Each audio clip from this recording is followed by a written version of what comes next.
This aircraft is the most advanced of its breed. Built around a first look, first shot, first kill ethos, it is all set to become the air-dominant stealth fighter of the 21st century. The Raptor is a killing machine, just like the name implies. As deadly as it looks, it's even more deadly when it gets out there and does its job. Deadly and undetectable at long range, this breathtaking fifth-generation fighter blends unmatched dogfighting with precision strike ground attack capabilities. You literally are able to swim through the sharks, and the sharks never see you and never know you're there. And at any point in time, you can reach out and touch them with deadly force. Capable of super cruise and packing a deadly array of state-of-the-art missile systems, this stealth jet of the new millennium can intercept and strike any target with near impunity. They die. They die without knowing where the Raptors are. They die without knowing that they were targeted. They die wholesale. Now, using unique footage, we'll take you on an all-access tour of America's newest superweapon, the F22A Raptor.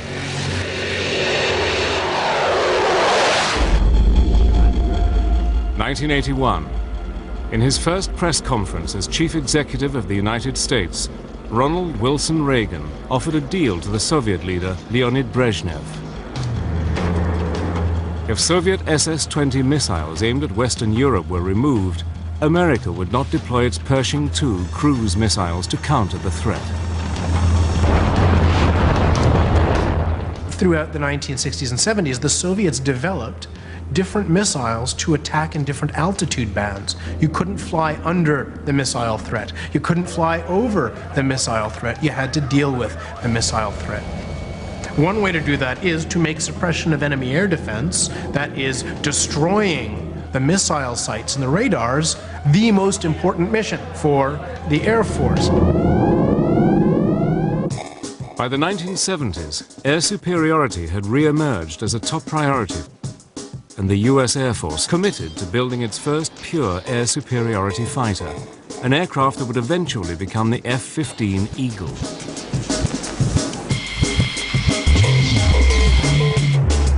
But just as F-15s became operational in 1978, alarming new evidence suggested that the new fighter's superiority might only be temporary. US reconnaissance satellites passing over a Soviet flight test center north of Moscow discover new Soviet fighters being tested. One was the agile fighter, the Mikoyan MiG-29, but the other came as a huge shock to Western analysts. It was bigger than the F-15 and far bigger than any previous Soviet-built fighter, the Sukhoi T-10 prototype. At that time, the Soviet Union initiated some very aggressive programs to come up with counters. And both Mikoyan and Sukhoi, both those design bureaus, initiated new aircraft development efforts. And it appeared that they were on a track that would field some very advanced fighters. If the MiG-29 had concerned the American military establishment, the existence of the Sukhoi T-10 set alarm bells ringing. These are very good aircraft. They're aircraft that play in the same league as some of the top NATO aircraft, like Phantom, and ultimately like F-15. The goal is world peace. That must be Just weeks into his first term, America's 40th president increased US defense spending by $32.5 billion and began the rearmament of the United States on a colossal scale. In 1981, the Cold War was getting very warm. As Reagan and Brezhnev squared up, the US Air Force concluded that it urgently needed a replacement for its F-15, an advanced tactical fighter, or ATF, that would have no equal. As American planners start to develop the concept of air-land battle to fight World War III, the US Air Force starts to think about the kind of equipment it wants to have when it comes time to fight the war. At that time, in the secretive black world of advanced aviation development, one technology had emerged at the forefront of all military aircraft development: stealth. During that period, the late 1970s, of course, in what we call the black world, in the world of secret programs, there was a great effort going on to come up with counters to these new Soviet weapon systems that could enable us to knock out their SAM system. And that, of course, led to the development of the F-117. Analysis of air-to-air combat in Vietnam, called the Red Baron study, had kick-started the race for stealth. An operational analysis study showed that in Vietnam that most aircraft were killed by other aircraft that they hadn't seen. So from this you get the idea that if the aircraft isn't seen, it has a tremendous advantage. Air combat data from World War II and Korea had reinforced this need for invisibility. So from this, in a process of operational analysis, the US Air Force learns that what you really need to do is be invisible to the enemy. And that means that an aircraft is designed to be as near as possible invisible to an enemy fighter aircraft. Its geometry is designed to give it a very low profile, that is to make it very invisible to an oncoming fighter aircraft using high-frequency fighter aircraft radar. The principle of stealth technology is to literally make an aeroplane invisible to the enemy. An aircraft's shape must reflect incoming radio waves away from the enemy radar, rather than towards it. To further increase low observable characteristics, an aeroplane is then covered in materials that absorb radar signals, further reducing its visibility on a radar screen. Stealth doesn't mean invisible. It just means less visible. Operational analysis shows that if you apply certain computer models to air-to-air combat, the more stealthy aircraft, the one that's harder to see, is likelier to win.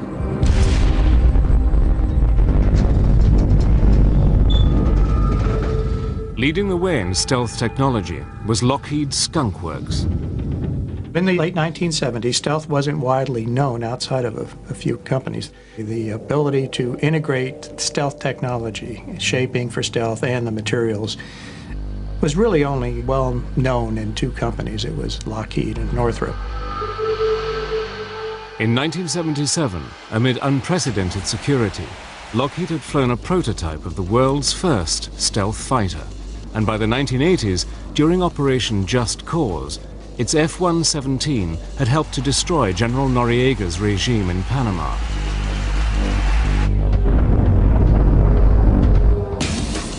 Now, the US Air Force decided that any new fighter must incorporate stealth technology, and identified two other areas in which a future air superiority fighter should excel.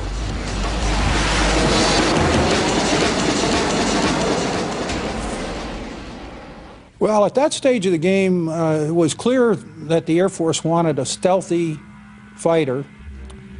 It was also clear that they wanted an airplane that would supercruise, in other words, run supersonically without lighting off the afterburners. And they didn't want to sacrifice any of the classic fighter maneuverability. So they wanted a fighter that, besides all the new technology, would maneuver as well or better than the F-15. In October 1982, representatives from fighter manufacturers met with the US Air Force and began to identify the specific must-haves for the new fighter.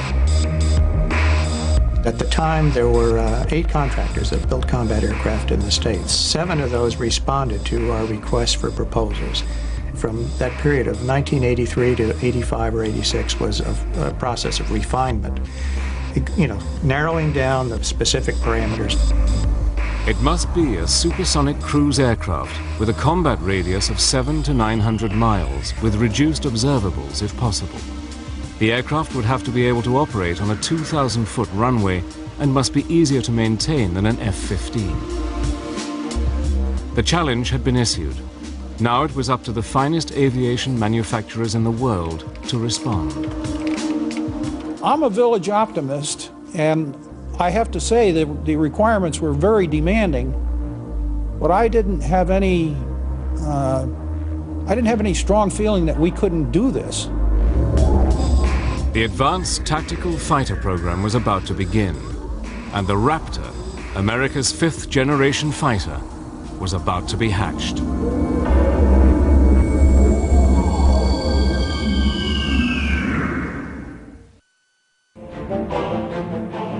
By 1983, US-Soviet relations had reached a new low. Following Leonid Brezhnev's death, the Politburo, now controlled by ex-KGB boss Yuri Andropov, had been labeled by Reagan as the focus of evil in the modern world. Continuing his policy of rearmament, Reagan announced plans for the Strategic Defense Initiative, better known as Star Wars, and Moscow reacted furiously. Попытки Вашингтона оправдать эти наращивания, которые американцы якобы должны наверстывать, это и мыслители. That August, when Korean Airlines Flight 007 on its way to Seoul from New York strayed several hundred miles off course into Soviet airspace, Russia acted. A fighter was sent up, and the civilian airliner with 269 people on board was shot down.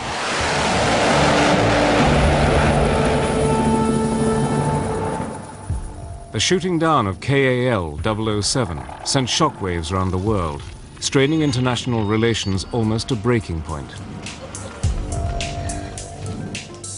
What can we think of a regime that so broadly trumpets its vision of peace and global disarmament, and yet so callously and quickly commits a terrorist act to sacrifice the lives of innocent human beings?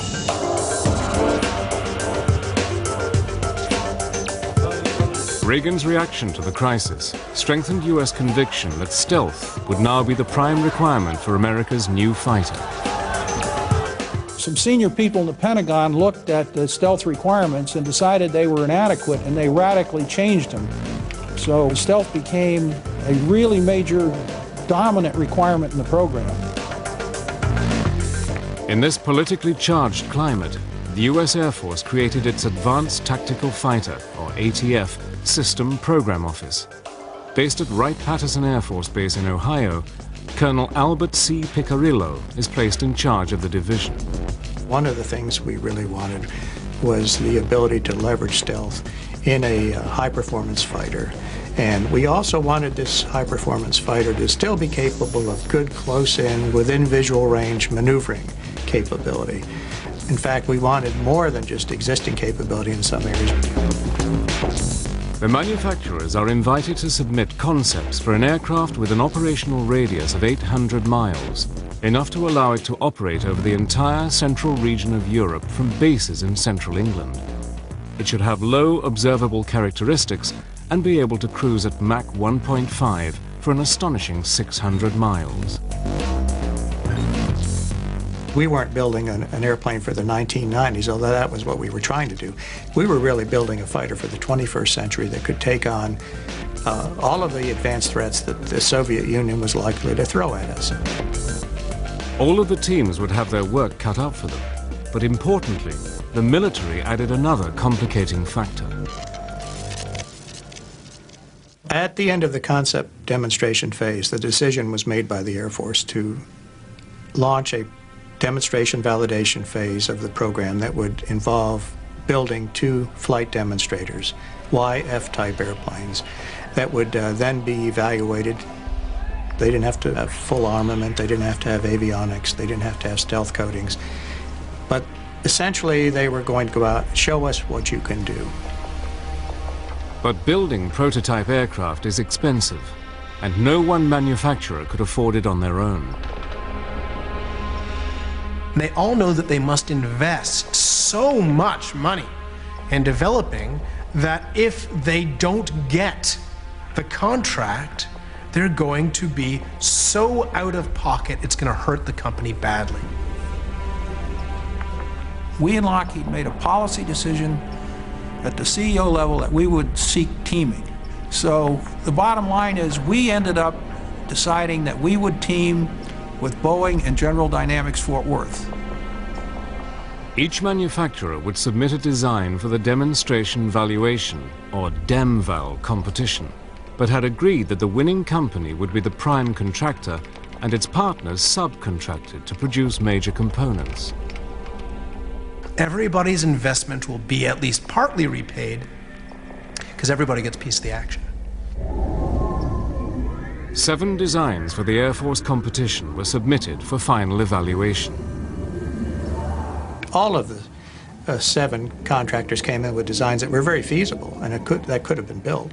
The question was, which were the best, and then how did we determine that they really were good enough? 2 manufacturers with strong experience in stealth technology, Northrop with its B-2 and Lockheed with its F-117, lead the way. Northrop's Advanced Tactical Fighter, or ATF design, was for an alien-looking aircraft with diamond planform wings and huge V-tails. It was a design that stressed speed and stealth. Northrop came in with an airplane that really, from the very beginning, looked just like the YF-23 that eventually was built and flown.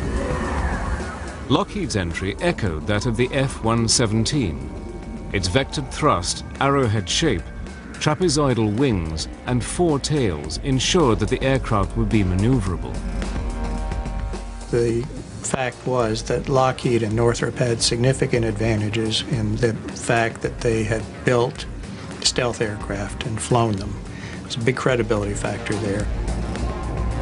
On October the 31st, 1986, both Lockheed and Northrop's ATF designs were declared the winners of the competition. Under the terms of the DEM-VAL competition, each team would build 2 aircraft. At the end of the process, one of 2 designs would become America's new advanced tactical fighter. Costing billions of dollars, the new fighter would make a technological leap into the 21st century. Just 9 months after being selected to build 2 demonstration valuation fighters for the US Air Force, Lockheed shocked everyone and scrapped its original design. In July of '87, we looked at our design at that time, and we looked at what we thought it would weigh and how it would perform. And with no input from the Air Force, we decided to start over. So between July 13th of '87 and mid-October that year, basically that's where the F-22 came into the world. In a hectic 3-month process, with help from its partners, Lockheed produced a completely different configuration with a clipped delta wing. We changed to clipped diamond wings, which gave us almost the same aerodynamic performance, but a lot lower structural weight. We did the same thing with the trapezoidal horizontal tails, and the same thing with the verticals. Over the next 4 years, at a cost of just over $2 billion, America's tactical fighter competition became the largest program of its kind. And in 1990, just months after the disintegration of the Soviet Union, the shapes of the 2 rival designs were finally unveiled. And now, ladies and gentlemen, I proudly present to you the YF-22A prototype for U.S. air superiority in the 21st century.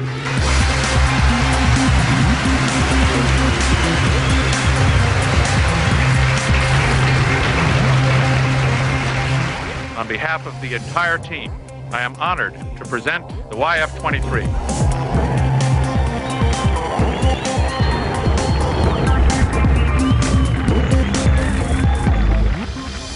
Northrop's version, called the YF-23, closely resembled its original design.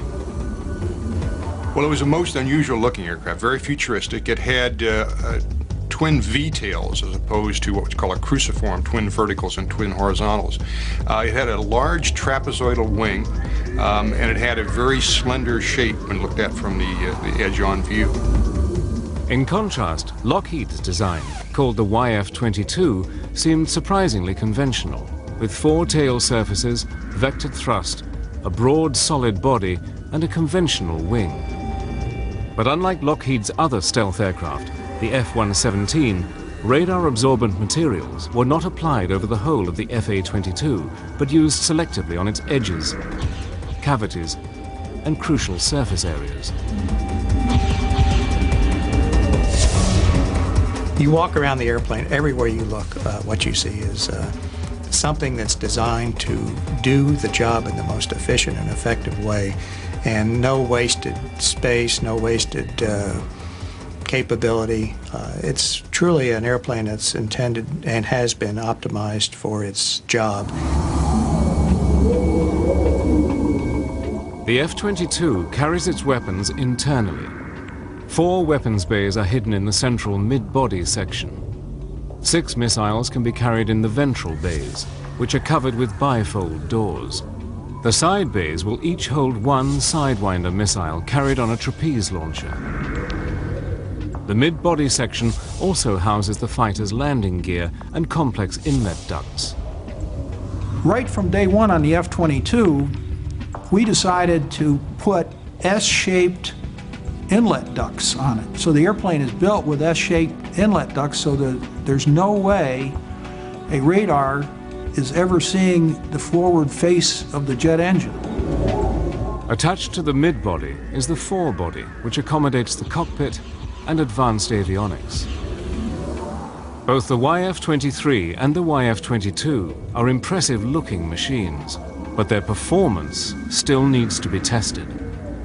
The most crucial stage of the competition is still to come, the flight testing.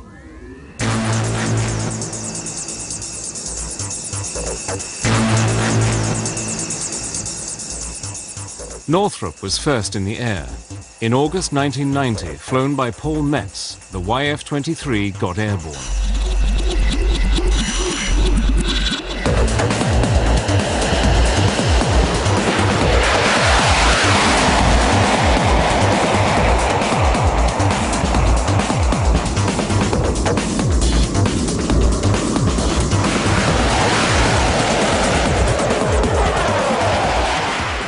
The test was a huge success. But Lockheed was quick to respond, and on September the 29th, at Edwards Air Force Base in California, Lockheed Chief Test Pilot Dave Ferguson prepared the Raptor for its maiden flight.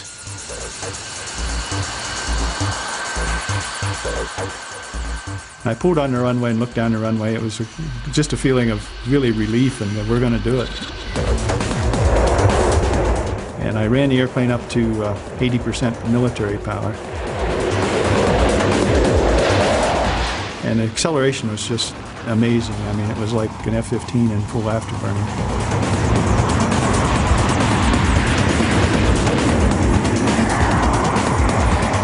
And I felt the only thing in this airplane that's ever flown before was me. And I think in the back of my mind I was saying, please fly, when I pulled the nose up, and it just lifted off.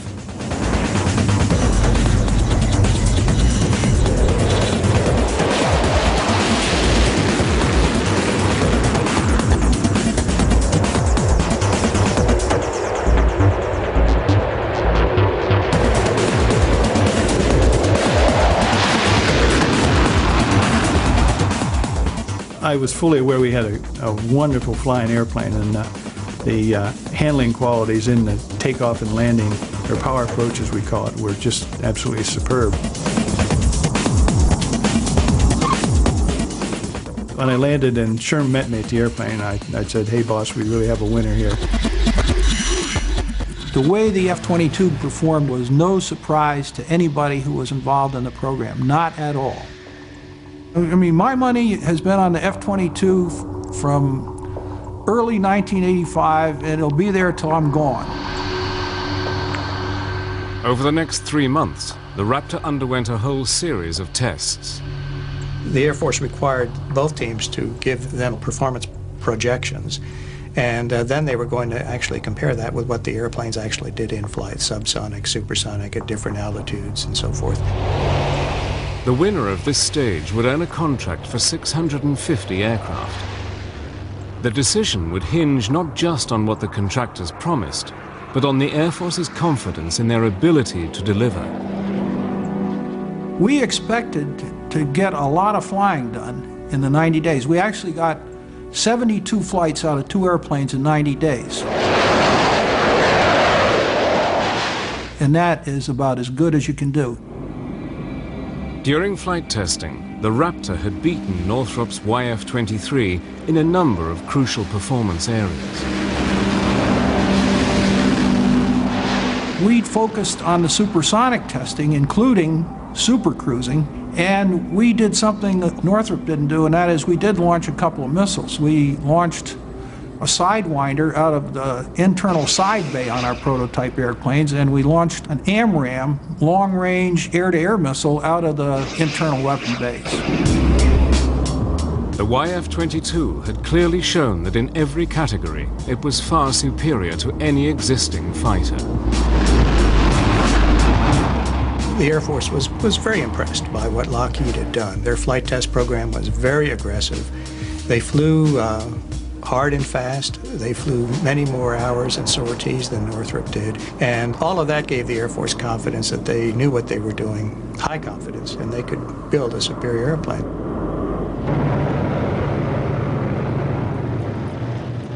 But it would be events in 1991 that would carve out the Raptor's future.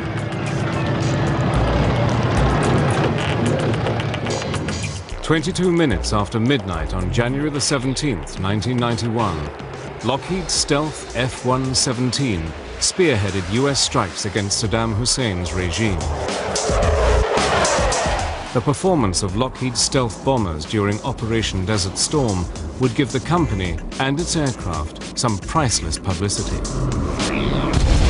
I think clearly Lockheed was benefited in 1991 by the Gulf War, where the F-117 was a star performer. And there were skeptics of stealth, even as late as that. That had to be beneficial to the program. But another aircraft also emerged from the Gulf War with a glowing reputation.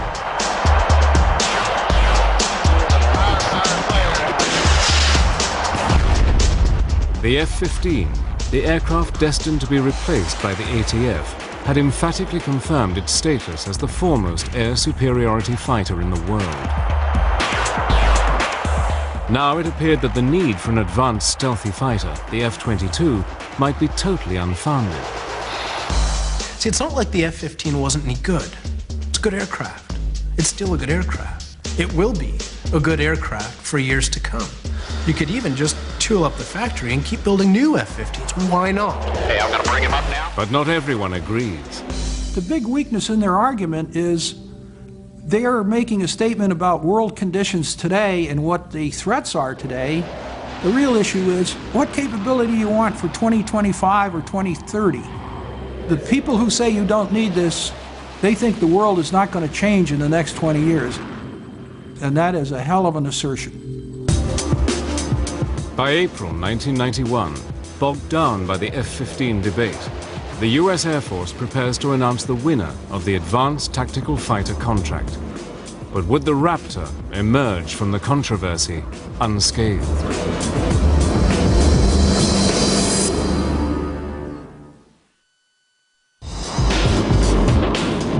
On April the 1st, 1991, the US Air Force awarded a $9.5 billion contract to the Lockheed, Boeing, General Dynamics team responsible for the winning F-22 Raptor design.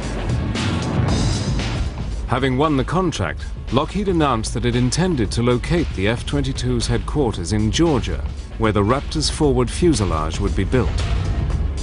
General Dynamics will build the F-22's mid-body section in Fort Worth, Texas, and Boeing would manufacture the wings and tail in Seattle, Washington.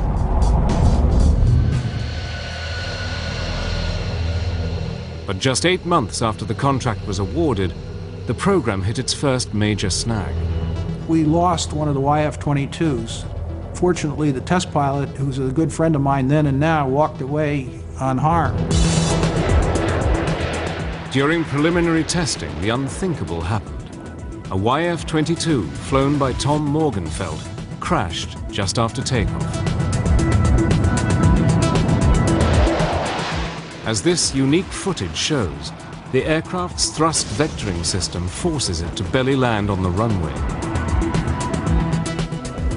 A key element of the Raptor's design, thrust vectoring uses movable exhaust nozzles to alter the angle of thrust from the two Pratt & Whitney engines. As the Raptor makes its low-level flyby, Tom Morgenfeld keeps the stick forward to keep the nose down. But as the landing gear is retracted, the thrust vectoring engages and pushes the aircraft towards the tarmac. As the pilot struggles to correct this change in direction, the Raptor seesaws. The fundamental error there had nothing to do with the airplane.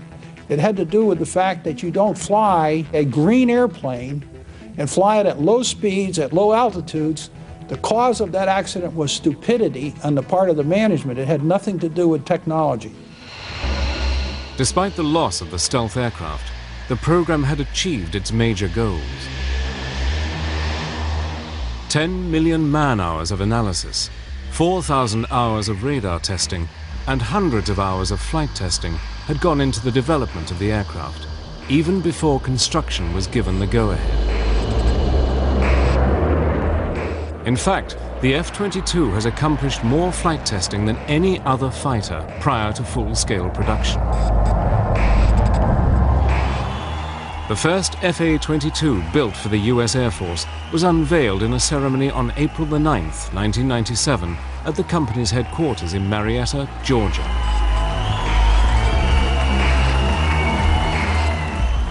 Now, Air Force pilots would get the opportunity to check out the new aircraft for themselves. I would call the Raptor the Miss America of all aircraft. It's got the talent, it's got the bikini contest won, it's beautiful, it's got all the capabilities. It really wins the show in every aspect. The airplane is eye-watering. It does everything the pilot asks of it, and it is very good at what it does. First flown by the Air Force in 1997, pilots at Edwards Air Force Base have surpassed 2,000 flight test hours in more than 900 missions.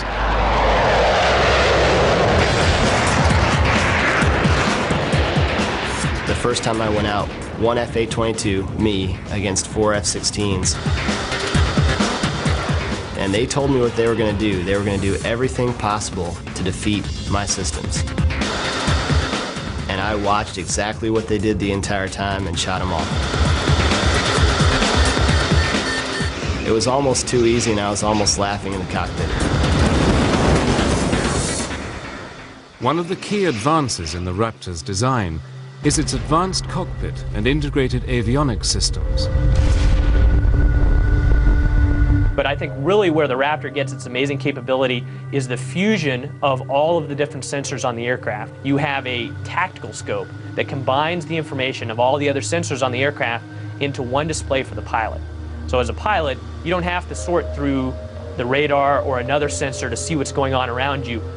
Information is power, and the way this airplane displays information to you, it gives you knowledge of the battle space. It's all about seeing what's out there in front of you and being able to make decisions about what to engage, when to engage, and how to engage it. I'd say integrated avionics does two things for me. Number one, it makes me a lot safer. It gives me less chance to crash my jet. It also makes every pilot who flies this aircraft more deadly. Instead of having to do 6 or 8 steps to achieve a kill, you really only have to do one. The Raptor carries a formidable array of ordnance. All of the Raptor's weapons are housed inside the aircraft. 2 bays at the bottom of the plane utilize a pneumatic-style hydraulic launcher that literally punch the missiles, or JDAMs, out of the aircraft with a force of 40 Gs. And 2 side bays house air-to-air missiles. Here, a trapeze launcher moves the missile outside the airframe very rapidly, a fraction of a second before the missile is fired. And to complement the Raptor's armament of 8 missiles, the fighter also has a gun. At one point in the evolution of the Advanced Tactical Fighter program, the US Air Force had raised the question of eliminating the gun to save weight. I think that the designers of the F-22 realized mistakes of the past, like the F-4 initially being designed without a gun, and realized that you should never say never about a threat that you're going to face or a situation you're going to find yourself in. And so the Raptor has designed itself a gun. Will anybody get close enough for us to use the gun? Well, hopefully not, probably not. By the late 90s, pilots in the Raptor program were convinced that their aircraft was made of the right stuff and would easily be able to outperform and destroy any other fighter in existence. It is the sum of the parts that makes the F-22 so capable. Probably most important in my eyes is the stealth. Having an aircraft that nobody can see is just a tremendous, tremendous advantage. The speed, the maneuverability, the precision, all those factors are incredible also. So when you put everything together, the Raptor is just incredible. But this belief was exclusively based on controlled flight and missile firing exercises.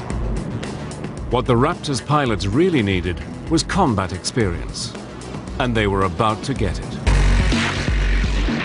Before the FA-22 Raptor enters operational service with the US Air Force in the autumn of 2005, it will have completed thousands of hours of vigorous combat testing. But since Desert Storm, critics of the F-22 program claim that the F-15 Eagle, destined to be replaced by the Raptor, already has the attributes necessary to remain the world's preeminent air superiority fighter well into the new millennium.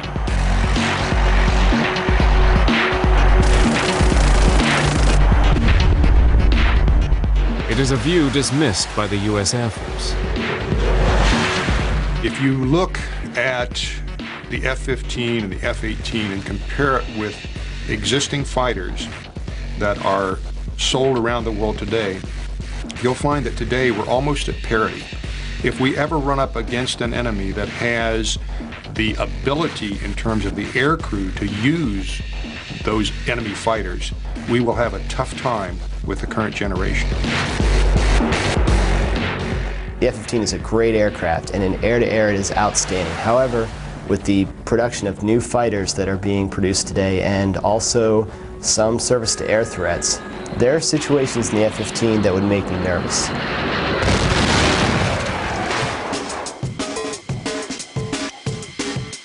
In March 2003, supporters of the F-15 got the opportunity to see whether or not the Eagle was still the best fighter in the sky.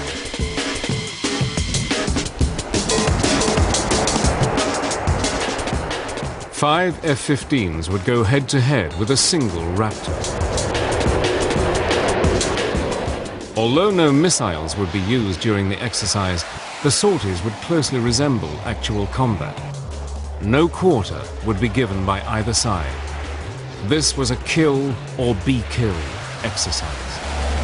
There was 5 adversaries and me, and my biggest concern was running out of weapons too soon. All 5 F-15s are flown by experienced F-22 pilots. One by one, the Raptor brings them down. I could never see them. I never knew that they were there, and I died.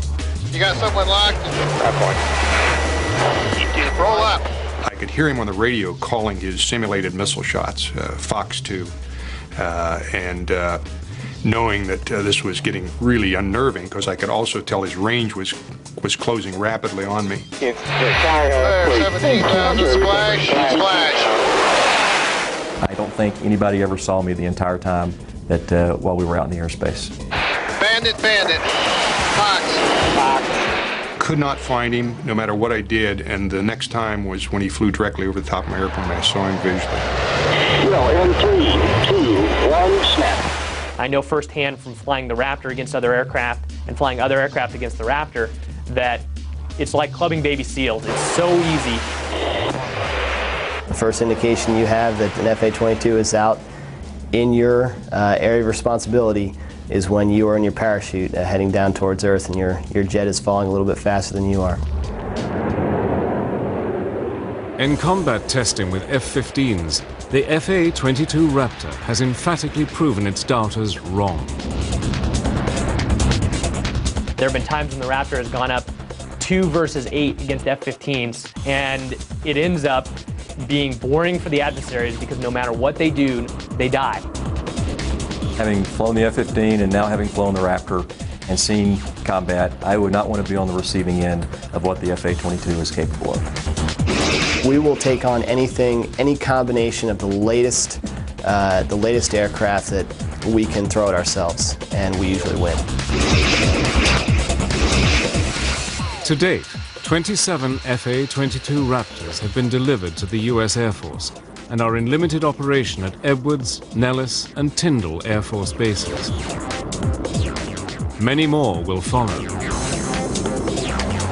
The Air Force has agreed to a final production run of almost 300 aircraft. I think 300 FA-22s will tip the scales of any conflict in our favor. I think that any country who sees 300 FA-22s flying towards it has got to get a little nervous. Lockheed expects that a full production rate of 60 aircraft per year will have been achieved by the end of 2004. And with components and parts coming from 46 congressional states, the FA-22 is truly a national effort. Costing a massive $93 million each, the Raptor is certainly the world's most expensive fighter aircraft, but for many, it is money well spent. Yeah, this was something special. This was not like an F-15 on steroids or an F-16 on steroids. This was the real thing with a leap of technology that's orders of magnitude better than what we have now. The interesting thing about the F-22, though, is it is a fixed volume with an infinitely increasing ability in terms of its computer capabilities. If you think about the airplane, it has fixed holes in the sides of the fuselage where computers sit today.